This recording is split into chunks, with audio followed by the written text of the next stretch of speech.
Support for the Cannon Fire podcast is brought to you by our good friends over at betonline.ag. From game spreads and totals to team, player, and coaching props, BetOnline gives you more options to wager than any other place online. And of course, they've always got the online casino, which never closes.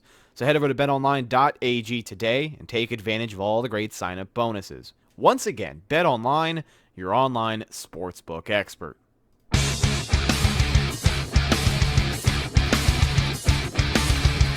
Tampa Bay Buccaneers from the 48-yard line. Second down, 13. Brady lobs one downfield. Caught ball by Gronkowski inside the 20 to the 15-10. Gronkowski to the 5 to the 4-yard line.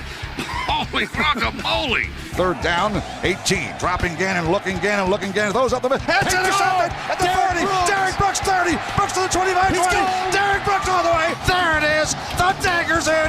We're going to win the Super Bowl. Super Bowl, baby! This is the Big Nasty. Yeah, Big Nasty, Hall of Fame Tampa Bay Buccaneer fan, baby. This is Mike Allstott, Tampa Bay Buccaneers, and you're listening to the Cannon Fire Podcast. Cannon Fire Podcast, brother. You ain't listening, and you're missing out. Woo!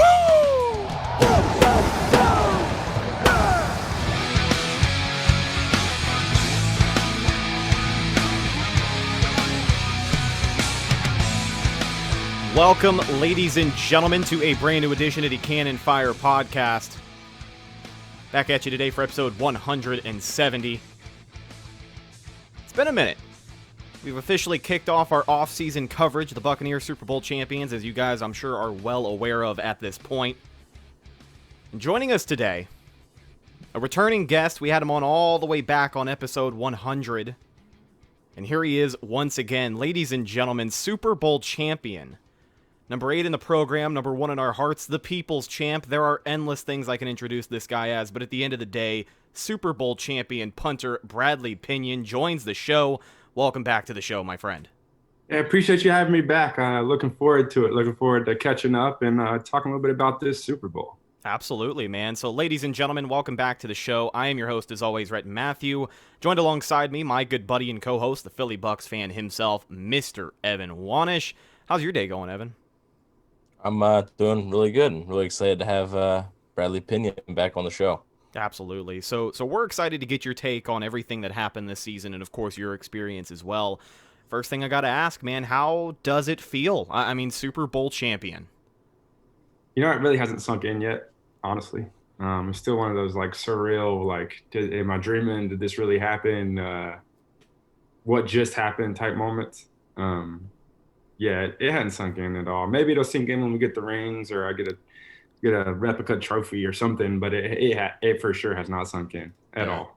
It's a crazy feeling. It's something that fans in Tampa Bay have been waiting far too long for, and for this team to make it happen this year, just a very special team, obviously, in Bucs history, but with everything coming together the way that it did this year, before the season, nobody really knew what was going to happen. I mean, even week by week, you knew the NFL was going to make good preparations in case of what was going to happen.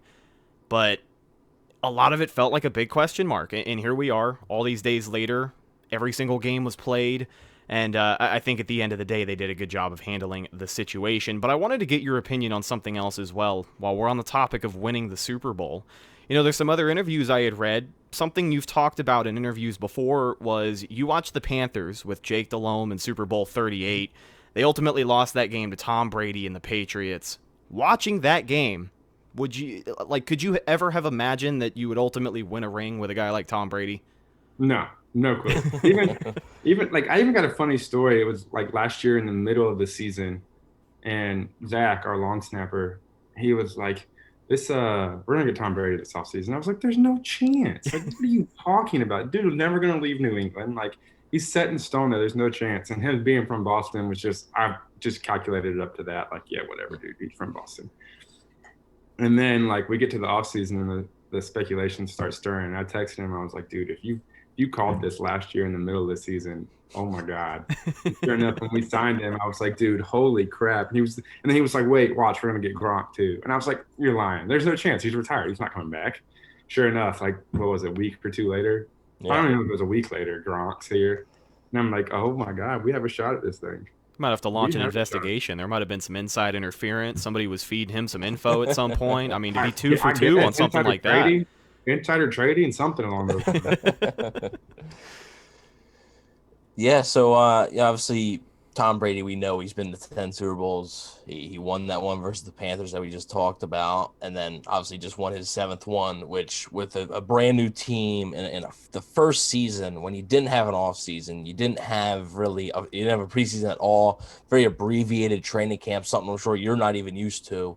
What was it like to be able to share the field on the biggest stage in football, with a guy like Tom Brady?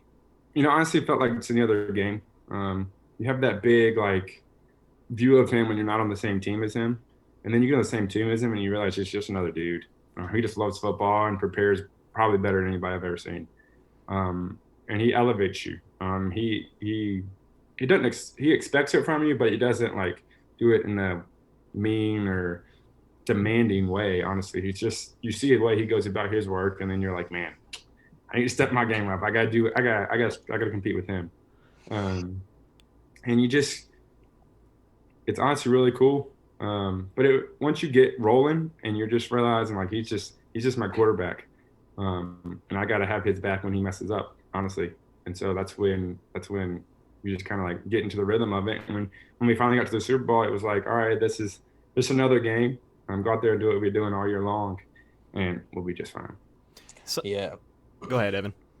No, I just wanted to touch on, we did speak about, you talking to Zach Triner mid-season and then, the offseason, and there's a ton of quarterback questions, right? There's, who's going to be the quarterback? There was 5 or 6 different options, I think, at one point. Yeah. And then finally, they land on Tom Brady, but there was a lot of, like you said, speculation leading up.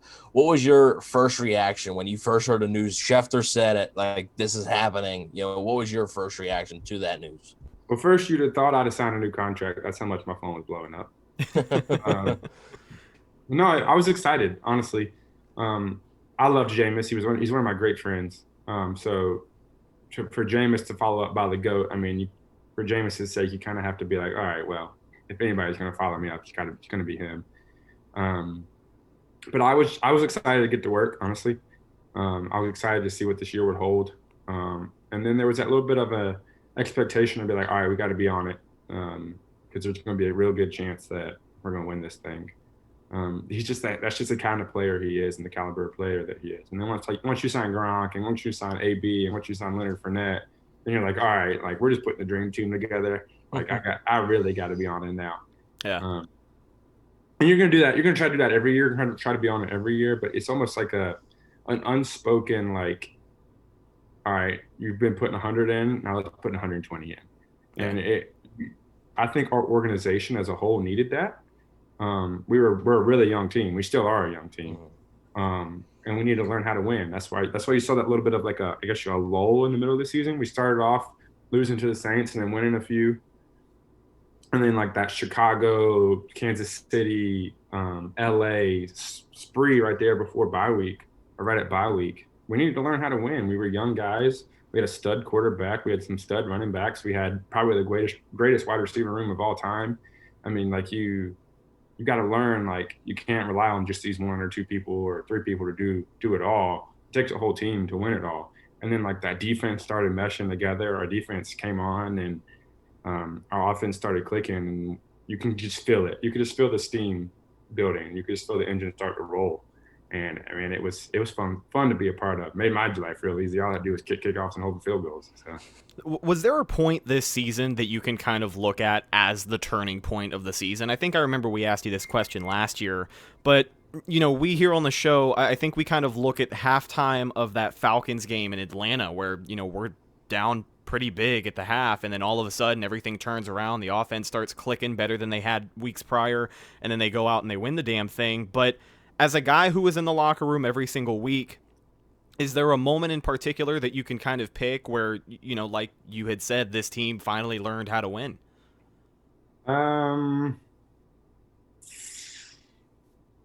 I'd say really that last loss to LA, where it was like we should have kind of won the game. Yeah. Our team kind of like got together in the locker room. You could just tell like it kind of pissed everybody off.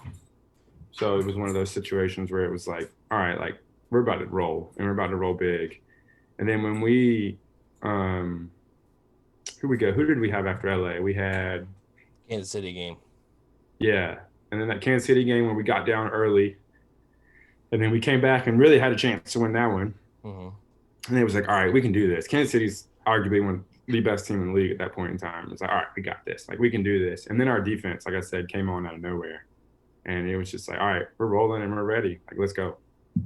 Oh, yeah. So you bring up that Kansas City game. Obviously, you played Kansas City in the Super Bowl. What did a lot of people look at, before there's 2 weeks to analyze the Super Bowl matchup? So a lot of people brought up a lot of different points, and they said that, one of the big keys was, and if you look in that second half, the Bucs got down, I believe, 17-0 quick before you could really blink. But then the defense, it was only I believe it was 27-24 final. Yeah. So, I mean, the defense held the Chiefs to 10 points in the second half. Did you guys basically look at that and say, look, we can hang with these guys. Just don't shoot yourselves in the foot early on? Sort of. I mean, we 100% knew going in at halftime on that game. We were like, yeah, we shot ourselves in the foot. But we knew we still had a chance. Our defense is the best defense in the league, hands down. You can't run the sweep on us. It's really hard to throw the ball deep because our defensive line is going to get to you so quick. You got JPP, Shaq Barrett, Ndamukong Suh, Will Golston. I mean, all these guys that are going to get to you. If you blitz Devin White and Levante, you're screwed. So it's just like one of those.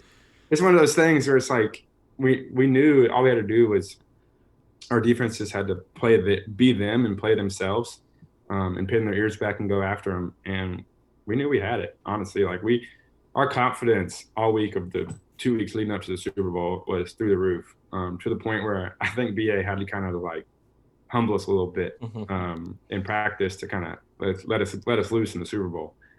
So it was a fun 2 weeks and a fun into the season, honestly. And once we beat the Saints the way we beat the Saints, I feel like everybody just knew. It was like, all right, we've already beat Green Bay. We're gonna go up there and beat Green Bay again. And then Kansas City coming to our place, no chance of beating us twice. It's so exciting to look at because, from that week 13 bye week onwards, obviously you had every right to feel the way that you did going into Super Bowl 55 because you had probably the toughest road in the playoffs. I mean, you play, a good Washington defense, and then, let's be honest, Heineke was not a guy that I don't think they were as ready for as they should have been. He definitely made his money that game. But you stood tall against them. You beat the Saints, which I'm sure felt damn good. And then you go beat Aaron Rodgers, the MVP, in Lambeau in January. Are you kidding me? So no doubt you guys are riding high, but here we are. Super Bowl 55 is approaching. Everybody's feeling good. Everybody's confident. Going back to Brady really quickly, we kind of heard all these stories come out. He's texting guys every single day that we will win this game, which he was ultimately right.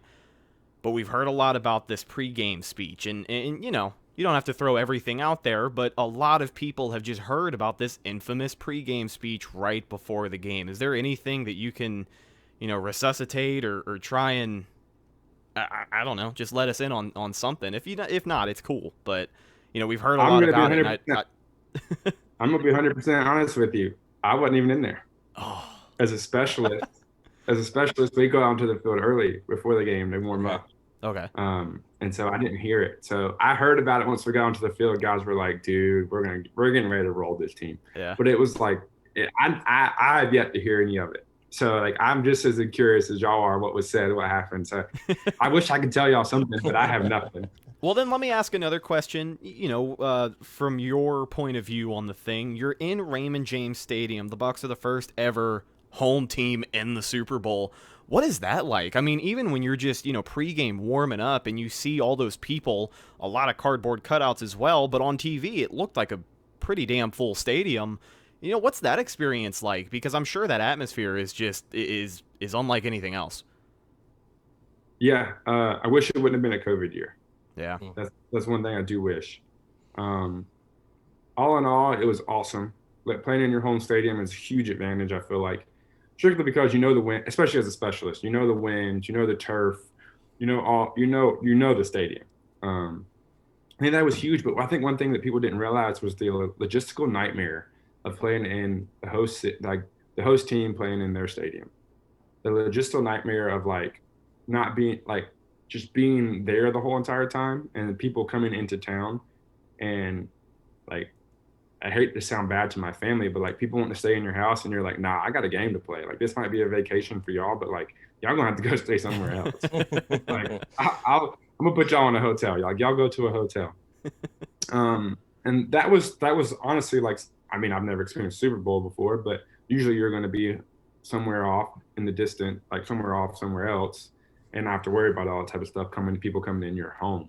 So that was something that was different, but I think it's a huge advantage, honestly.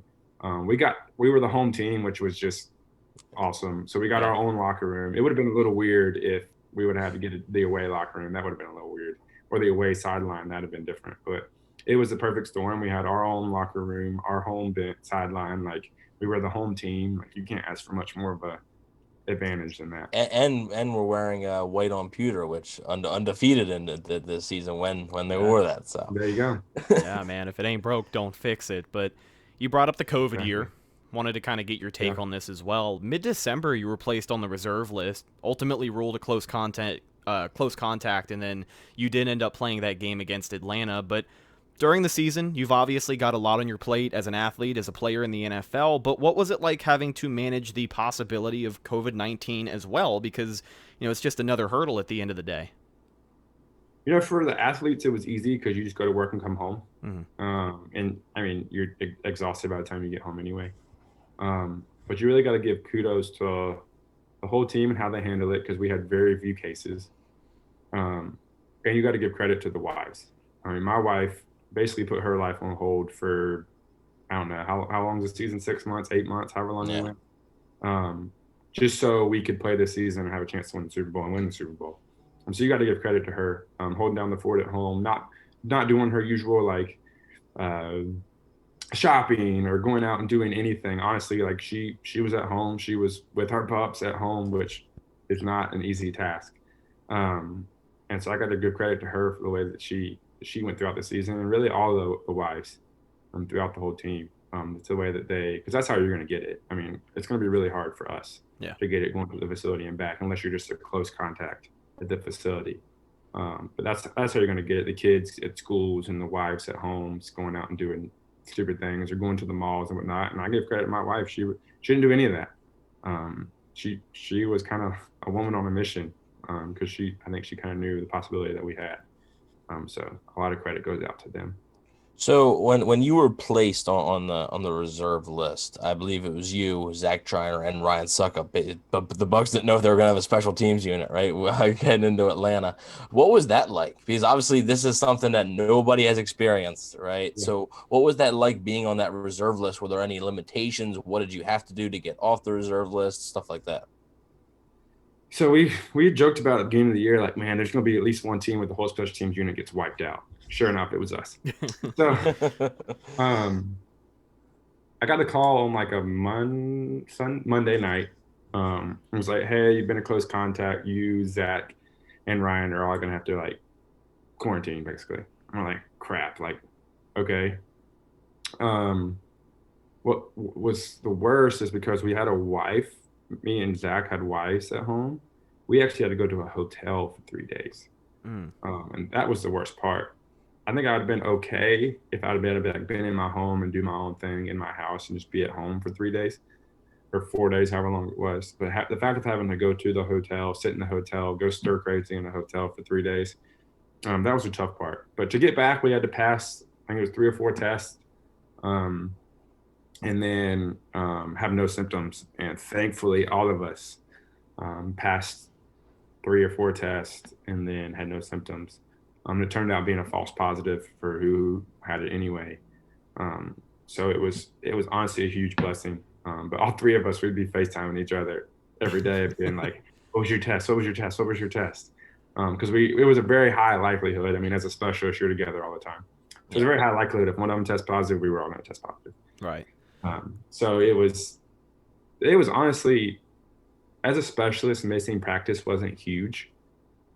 Just because you're doing the same thing every single week most of the time anyway. What was the worst was being in the hotel room. Like being in that hotel room sucked. Yeah. It definitely seems like it's another level of isolation because like you said, your house and everything that you're familiar with is one thing, but when you're kind of away from everybody, I'm sure it can, just get to feeling weird. But Wanted to ask about that special teams unit. We talked to you last year about just the closeness of that group, and then obviously over the offseason, that special teams unit had a swap at the kicker position. Buccaneers brought in Ryan Suckup, who has been, just had a great year. Mr. Reliable. Set the record for the highest scoring season in Buccaneers history, I believe. What was it like working with him this season and everything he brought to the team? He's winning, Impact Player of the Year awards for a lot of people just because of how he stabilized the kicking game and the good season you guys had. Yeah, he adding him was a good add. He's awesome, dude. Honestly, love him to death. I've known him for a very long time now. We're both being from North Carolina and then having that South Carolina Clemson rivalry going on. So nice. It's a lot of fun having him in the locker room. But I personally think we have one of the best special teams unit in the league. Zach's Mr. Reliable. You didn't hear his name all year long, which is what you want from a long snapper. Yeah. Right. He was Mr. Reliable, and then Suckup, was Mr. Automatic. I think he had 2 blocked and actually missed one or something stupid crazy like that, where it was just one heck of a year.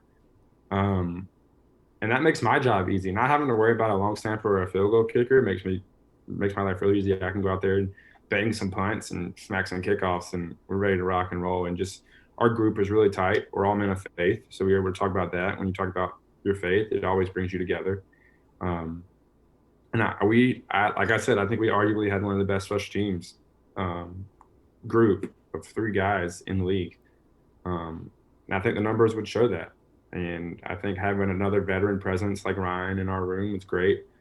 Zach, he might as well be a veteran, even though it was only year 2 for him. And then you got me. So I think it was awesome. I think our group, like I said, I'm gonna keep reiterating, I think we were one of the best in the league, and I really, really hope BA and Jason keep us all together. Honestly, I'll be the first to say it. I think when you have a group like we did and perform as well as we did, you want to keep that nucleus on your special teams together. So absolutely, of course. That's my personal opinion. I can't speak for the Bucs, but now, that's what I hope to do. From your point of view, and something that I don't think, frankly, gets talked about enough, what does it take to be a holder? A lot of people look at, the punting, they look at the kickoffs, they look at the field goal kicker, but what does it take to be a holder? Is there a good technique that goes into it? Is there stuff that you make sure you have to get down pat? Because listen, when Ryan Suckup nails a 52-yarder, everybody's like, yeah, Ryan Suckup, but, God forbid he missed a 52-yarder, the first thing everybody's going to look at, the snap, the hold, and everything that goes into that. So as a holder, share what that's about, because I just don't think a lot of people hear about it enough.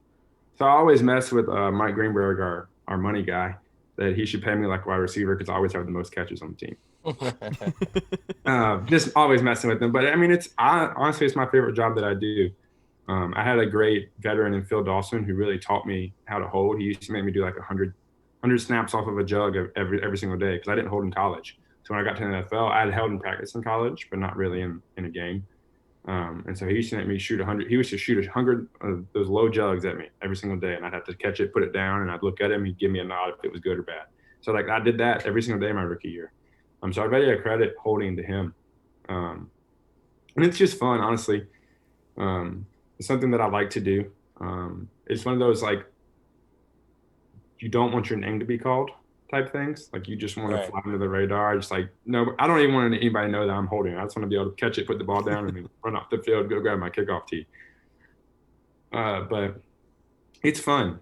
And like I said, I think I should get paid like a wide receiver. I have the most catches. Best between hands on the team. Between punts and field goals, I feel like I have the most catches on the team. Yeah, and you have the most reliable ones because I don't think you ever dropped the ball. So well, hey, knock on some wood. Yeah, right. Yeah, but that's a good point that you bring up because that's another thing where if you mess up, that's when people are going to notice you. But if you don't mess up, just like Zach Triner, you don't mess up, nobody's going to notice you. Same thing with offensive linemen, right? Offensive linemen could play 50 snaps, fantastic. They play that 51st snap, allow a sack, and they're on the crap list for everybody. So I think a perfect example is that it's Ali Marpet. He kind of goes under the radar every single year. Not if you're a Bucs fan, but if you look around the league, he goes under the radar every single year just because the dude doesn't really mess up. Yeah, he's one of the best guards in the league. Yeah, he doesn't he's not going to wow you or anything like that unless you just know what you're looking at for offensive line. But he's one of he's arguably one of the top 5 guards in the league. And when you got him, Ryan Jensen, Kappa, who's arguably another one of the best guards in the league. Donovan Smith and Tristan Wirfs. Like, my God, the season Tristan had was impeccable. I look at Alex Kappa, and the first thing I look at is just how tough he is, man. Like last season against the Rams, I'm pretty sure he broke his arm, or broke a bone in his arm about halfway through that game. Continued to play. I mean, he had incredible development over these last 2 years. Unfortunately, he did get that injury late in the year, but I wanted to ask the toughness factor, right? Not that you would ever find yourself in this situation, but let's say you're out at a bar, somebody's roughing you up. If you have to pick one player on the team to have your back in a fight, I feel like a lot of people want to, cop out and pick one of the offensive linemen, but like, do you have anybody else in your mind? Who are you thinking of? JPP. Yeah. just because that was a quick answer. Just because the dude has a little bit of a screw loose, and I love him for it. Definitely him. Yeah. And he doesn't even have the ball. This might sound mean, but he doesn't have the ball up his fist. He's already kind of like a pre-made fist over there. So it's a good point. And that's my guy. So I love it. So, I mean, I think any consideration for Vita Vea there? Just that big guy just rumbling through people? No, he's a big teddy bear. him and Sue both are just big teddy bears. They're mean on the field, but off the field they're teddy bears. I'll tell you, man. I was we were out at the boat parade out in downtown, and a buddy of mine had a 32-footer that we were out on, and we had a great time. We actually had parked in the perfect spot. I'm sure you've seen the highlights of Tom throwing the Lombardi, Cam Brate catching it. I mean, the highlight of the parade for a lot of people. We were right there. Like, in the picture that was front page on TMZ, you can see us literally in the middle of the photo, and I kind of want to get it framed in my house because we had a living goat, on our boat. Yeah. I saw that. I saw there was a picture of like somebody with a goat on their boat. That was y'all? Yeah, that was me, man. That was myself, my buddy Lummy from work. We have some goats that live behind the radio station, and Baby is the one that we take with us everywhere. He is a social butterfly. I mean, he's a good time, and he was having a lot of fun out there. But we were hoping somebody would see it because it was a lot of effort that went into it. That's awesome. That's so awesome. But so I want to touch on that boat parade really fast. So what was that like? Because you've seen a bunch of videos and stuff. Who was on your boat? What was your experience like on that boat parade? First of all, the most epic thing I've probably ever been a part of. It probably beat winning the Super Bowl. It was insane. Nobody really knew what to expect because it was kind of thrown together last minute. But like it was insane. I was on the boat with all the offensive linemen, specialists, strength and conditioning staff, equipment staff, trainers, all those guys. And we were on one of those big old boats. Yeah. And it was awesome. Like, we had all the wives on there. I mean, it was a blast. That would be one of those things that like I remember for a lifetime, and it was insane. Was there any particular offensive lineman that went a little crazy? I mean, you could probably guess it. I mean, if you had to guess one offensive lineman that just might have a little screw loose. Ryan Jensen? There you go. Really? Really? It's just Ryan's a good time. All the offensive line are a good time, honestly. So it was fun. Hell yeah, man. It's funny because like Ryan will do he'll stream like Warzone every once in a while. He'll do live streaming, and I catch those all the time. And you watch those streams, and I definitely picture him as a guy who parties, but I don't know. I didn't picture him as being that guy at the parade, but I mean, he just won the Super Bowl, though. Yeah, man. I mean, Tom Brady was that guy at the parade. So, after a championship, you have every right to party however the hell you want to. Exactly. Wanted to ask you one more question about this team, and it has to do with next year. Expectations coming into this season with the offseason that the Bucs had. You bring in Brady, you get Gronk out of retirement, and then throughout the course of the season, you get a bunch more talent. Antonio Brown joining the roster.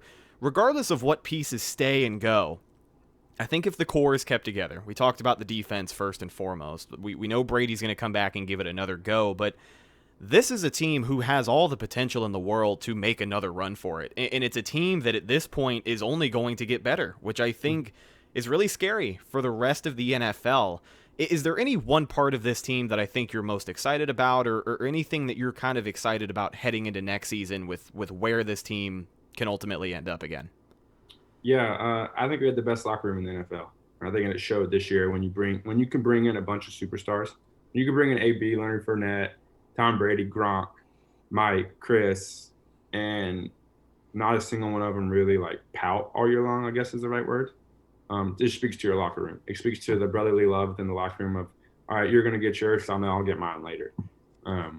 That's what I look forward to the most, having that locker room again. It reminded me of my time at Clemson when we were so good at Clemson, and just the way the locker room was. Everybody, they weren't playing for themselves, they were playing for the man next to them. And I feel like that's really what our locker room did. Wasn't for yourself, it's for the man next to you. So I'm looking forward to that. I'm looking forward to that locker room again and making another run at it. I mean, it's something that's hard to do. It's not easy to win a Super Bowl. Yeah. There's a lot of ups and downs and ebbs and flows, and I mean it's tough. And you got to stay locked in for 8 months. I mean, last week of July to second week in February. That's a long time. Yeah. You got to stay locked in and disciplined. It's tough. And our locker room, a credit to our locker room and our coaching staff and our equipment staff and our training staff and our strength and conditioning staff. I mean, we have the best of the best all around. And that's what I look forward to, just being with those guys and being with those girls and those people. And just truly awesome. So one last thing about the locker room before we get you out of here. You said, obviously, with the COVID year, I know Tom Brady has spoke about this, that there's some players he hasn't even talked to, right? Mm-hmm. Because it's just so limited and you have to be so isolated. What was that like, and how much are you looking forward to potentially, hopefully, being in a more, normal locker room? Because, yeah, it's like it's normalcy when you're there, but there still is a lot of restrictions now that weren't normally in place. So what was that like, and how much are you looking forward to getting back to sort of normal? It took some getting used to. But it was one of those things, once you kind of got used to it, it felt like day-to-day operations. I mean, you're going to do what you had to do to be there and to be able to play. I don't think a single person didn't want to play this year. Even the people that opted out, it was more for family reasons or for health reasons, more so than not wanting to play. So I think once you got there and once you got rolling, it was just kind of like, this is what we got to do to play. But I hope we have a normal year next year. Hopefully this COVID thing is gone, or at least eased up enough to where we can go about regular football and have full stadiums. I mean, I think that was one of the things I missed the most, was full stadiums, just those atmospheres. I mean, you hate playing in New Orleans, but the atmosphere in New Orleans is kind of unbeatable. So like you miss those, and you miss that, especially that first game in New Orleans. It was just weird. Yeah. Having no fans out there, you could hear like a pin drop. It was definitely a little weird. I think BA said in his post-game presser that the atmosphere, it sounded like a louder than usual dinner party. Like it wasn't, it definitely wasn't a football atmosphere at all. One more thing I wanted to ask you, and it has to do with just some stuff you're involved in. Is there any charities, any causes you wanted to promote? I know you had the Touchback to Give Back program on your Instagram, all the info posted there as well. But anything in particular you wanted to kind of get the word out on? Yeah, so Touchback to Give Back. You can still donate now that the season's over. But we raised a good bit of money on Touchback to Give Back, so we're proud of that. I did that one in conjunction with my uncle and his company. So that was really fun to do, and we'll probably do that again next year if I have a guess. So that was fun. That one benefited Convoy of Hope, and Convoy of Hope does stuff all across the world, all across the nation. They help the needy, and they help the people with disaster relief and just food for the needy and COVID relief, and it was really fun to do that. And we also did Punts for Pups again. Kind of did a little more under the radar this year, just because of COVID. And it was one of those situations where instead of going in and picking the dogs like we did last year, we just kind of basically sent the money to the shelter and was like, hey, the first person to come in after the game, or the first few people to come in after the game, gets the dog for free. And we ended up being awesome and having like 21, 22 dogs adopted. Which was huge, which is awesome. So those are the two main things we got going on right now. Like I said, you can still donate. I think the link is still up on my bio on Instagram if you want to donate to Touchback to Give Back. We'll definitely still take the donations even though the season's over. Or just wait till next year and double up next year, Yeah, there you go. Bradley, thank you so much for joining the show. It was a pleasure talking to you, getting to hear about this, Super Bowl experience, a great season that the Buccaneers have put together. Look forward to everything that you have in the works and looking forward to a great season next year. Thank you so much, man. Appreciate y'all. Absolutely, brother. Ladies and gentlemen, that's just about going to do it for this episode of the Cannon Fire Podcast. Thank you so much for checking us out on YouTube, or if you listen to us on any of our audio outlets as well. We do appreciate your support. Follow the show on social media, Facebook, Instagram, and Twitter. All of those are Cannon Fire Podcast.